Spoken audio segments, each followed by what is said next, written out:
I'm Greg Shotwell, and I hired in at General Motors in 1979, and I retired the end of 2008. So I worked my 30 years for General Motors and Delphi.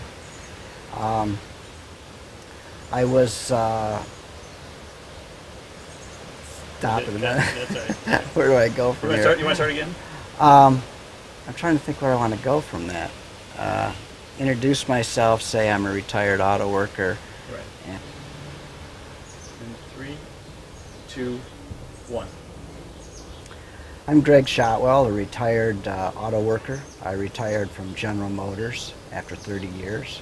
I worked at both General Motors and Delphi. I've lived in Grand Rapids, Michigan all my life. And I was fortunate that I didn't have to move, despite the fact I worked at 3 General Motors plants and Delphi plants, as I say. Um, I hired in at General Motors, but in 1999 that was spun off into Delphi, and then in 2006 I transferred to a General Motors plant in Lansing, where I retired. I'm co-founder of Soldiers of Solidarity, and why I say co-founder is that I'm not solely responsible. That Soldiers of Solidarity was really a spontaneous reaction to a crisis in the auto industry and a crisis in the United Auto Workers. When Delphi declared bankruptcy in October 2005, there was literally no reaction from the official union, and which really surprised us. People were alarmed. People were very confused. Steve Miller, the CEO at Delphi, who had been brought in to drive the bankruptcy, was very threatening. He was threatening to cut wages 60%, eliminate pensions and health care, and close plants.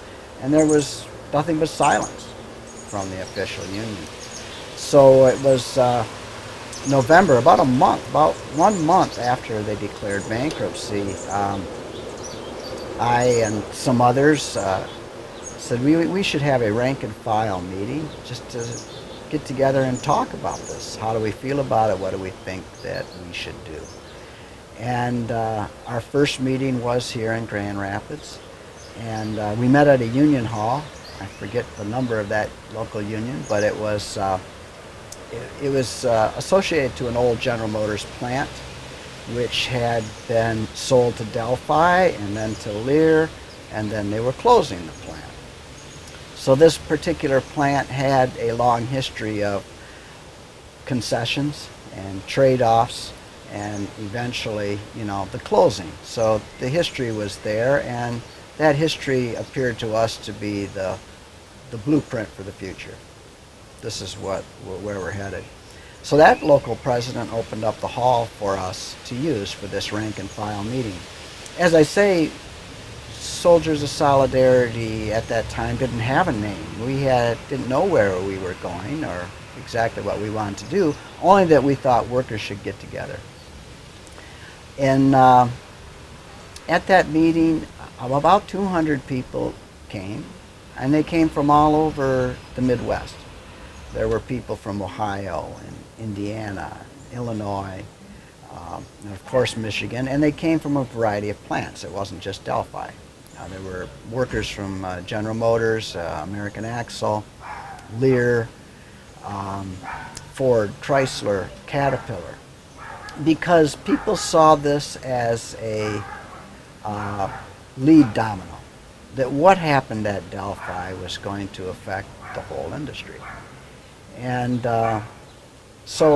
and after that initial meeting, we had a second meeting in Kokomo, Indiana, then a third meeting. People began to call us or call me and say, can we have a meeting in Kokomo? Can we have a meeting in Saginaw or in Flint?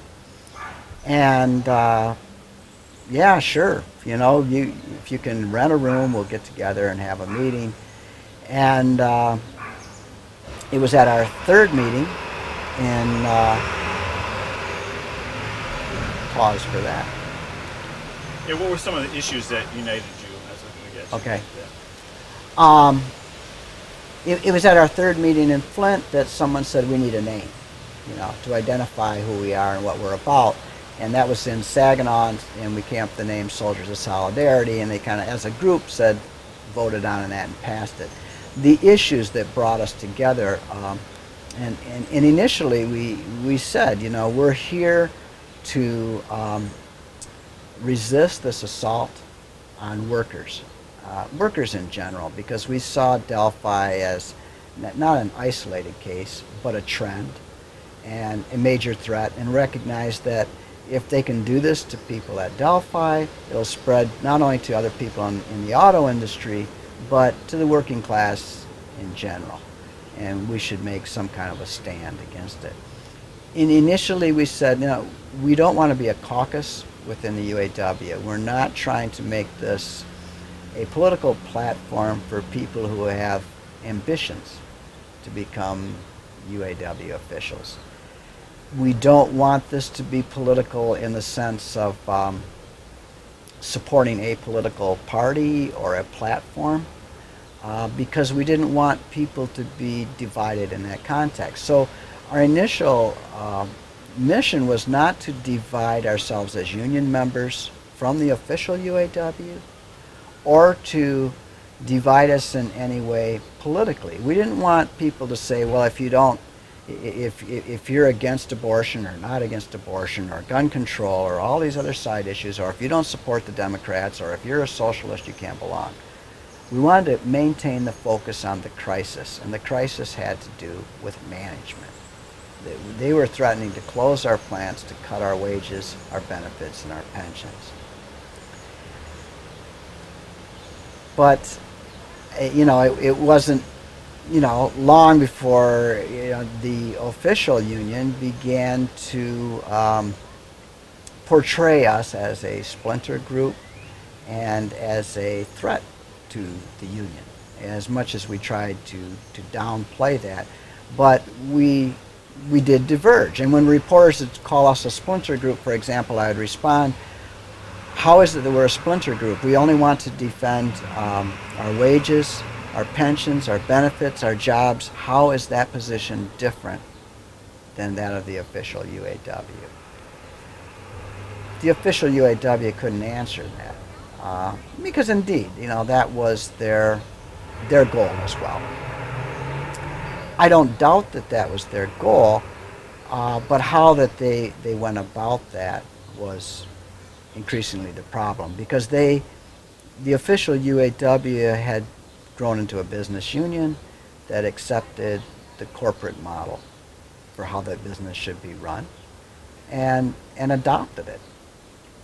They really didn't fundamentally disagree with the competitive agenda, and that defeated organizing in the UAW.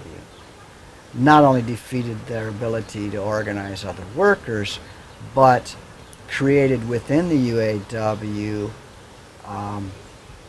competition between our own locals. So it started to tear apart the UAW within. And that history goes back a long ways, maybe further than we want to go, but we're talking about the early 1980s when they first adopted the cooperative model of unionism.